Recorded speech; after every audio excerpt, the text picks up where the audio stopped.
Sir lecture attend करना है, बिल्कुल करना चाहिए। आपको लेक्चर अटेंड करना चाहिए। बिल्कुल स्टार्ट कर रहा हूं, 2 मिनट लूंगा, आपके 2 मिनट ले सकता हूं? इतना अलाउ करोगे? हां सर, क्योंकि हमारा पूरा साल है आपके लिए हमने दिया है, तो आप 2 मिनट हमें जरूर दो। तो मैं यहां पे आपसे पूछ रहा हूं, क्या लेक्चर अटेंड करना चाहिए? यस।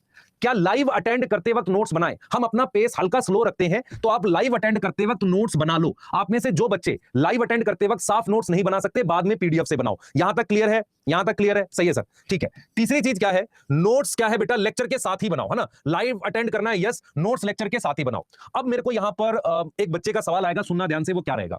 आप भी ये सवाल मुझसे पूछते हो और आप करते हो ये सवाल। देखो क्या करते हो आप? ये कहते हो कि सर आज आपने जो पढ़ाया उसको पढ़ाने के बाद मैं क्या डायरेक्ट जाके डीपीपी सॉल्व कर लूं, या मैं रिवाइज करके डीपीपी सॉल्व करूं? तो मैं कहता हूं यार तू एक बार रिवाइज कर ले, फिर कर लियो। नहीं सर, मैं ये देखना चाहता हूं कि मुझे कितना याद है। ये सबसे खराब अप्रोच है। एक्चुअल में क्या होता है, बहुत सारे बच्चे जब नीट का एग्जाम था तो वो क्या करते थे, वो बिना रिवाइज करे टेस्ट देकर अपनी नॉलेज चेक करते थे। ये गलत तरीका है। आपको अभी नॉलेज चेक नहीं करनी। आपने जब भी डीपीपी सॉल्व करनी है तो पहले लेक्चर अटेंड करना है, उसके बाद उसके नोट्स को रिवाइज करना है और डीपीपी सॉल्व करनी है। अपनी नॉलेज चेक नहीं करनी कि मुझे कितना याद रहता है। ये गलत अप्रोच है। समझ में आ गया? जल्दी बताओ, जल्दी बताओ, जल्दी बताओ। ये गलत अप्रोच है, ठीक है?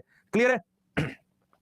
सही है, ठीक है। आगे चलते हैं बेटा, आगे चलते हैं। रिवीजन कब करना है? चैप्टर के बीच में करना है या चैप्टर के बाद करना है? कुछ बच्चों का सवाल यह है कि सर रिवीजन कब करना है, चैप्टर के बाद? मैं आपको बताता हूं। जैसे आज मैंने आपको पढ़ा दिया, आप क्या करोगे? नोट्स बना लोगे, उसी नोट्स को 10-15 मिनट में, 20 मिनट में रिवाइज कर लोगे और फिर उसकी डीपीपी सॉल्व कर लोगे। सही है सर, ऐसा कर सकते हैं। अब मन में सवाल यह आता है, आप में से बहुत सारे बच्चों के मन में सवाल यह आता है कि सर अब पूरा चैप्टर, मतलब अब मान लो हमने ये ऐसे रिवाइज कर लिया, अब कैसे रिवाइज करें? जब आपका पूरा चैप्टर कंप्लीट हो जाएगा तो पूरे चैप्टर के नोट्स को 2 बार रिवाइज करें। मेरी तरफ देख ध्यान से, तेरे लिए इंपॉर्टेंट है, स्टार्ट कर रहा हूं। चाहे आपके 500 नंबर हो, चाहे कुछ भी हो, आपने लेक्चर पूरा देखा, आपने नोट्स बना लिए। नोट्स बनाने के बाद पहले उन नोट्स को रिवाइज कर, फिर डीपीपी बना। इस तरीके से तूने बेटा पूरा चैप्टर कंप्लीट कर लिया। सही है सर, हमारा पूरा चैप्टर कंप्लीट हो गया। सही है सर। अब क्या करना है? जैसे ही तुम्हारा पूरा चैप्टर कंप्लीट हो गया तो तुम्हारे मन में आया कि यार सर और कोई, अब क्या करें? अब आपने पूरे चैप्टर के नोट्स 2 से 3 बार रिवाइज करने हैं। फिर आपको ये चीजें बनानी है, असर्शन रीजन, स्टेटमेंट वाले क्वेश्चन, मैच द फॉलोइंग करने, ये सब करने हैं, है ना? और ये चैप्टर के बाद बनाने हैं। तो इसका मतलब क्या हुआ? चैप्टर के साथ देखो सीक्वेंस क्या है, लेक्चर, हां सर। उसके बाद क्या करोगे? सर लेक्चर के बाद एक बार रिवाइज करेंगे नोट्स को, फिर क्या करोगे? सर डीपीपी सॉल्व करेंगे। फिर चैप्टर धीरे धीरे क्या हो जाएगा? कंप्लीट हो जाएगा। चैप्टर कंप्लीट हो गया और इसके साथ आप एनसीईआरटी साथ के साथ पढ़ते रहो, है ना? जितना जितना करा दिया। चैप्टर कंप्लीट हो गया, फिर क्या करोगे? सर चैप्टर कंप्लीट हो गया, फिर नोट्स रिवाइज करो पूरे चैप्टर के, और पूरे चैप्टर के नोट्स रिवाइज करने के बाद फिर क्या करोगे आप? फिर ये वाली चीजें बनाओगे। कौन सी? परिश्रम वाला, जो हमने assertion reason statement match the following, इसको करोगे। ये सीक्वेंस फॉलो करना है। पूरे साल करोगे? यस लिखो जल्दी से। पूरे साल करोगे ये चीज?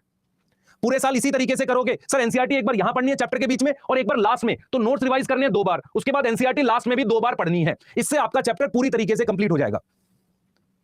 बोलो डन है? जल्दी जल्दी बेटा। नोट्स एक्सपोर्ट करने का भी ऑप्शन मैं ला रहा हूं आपको।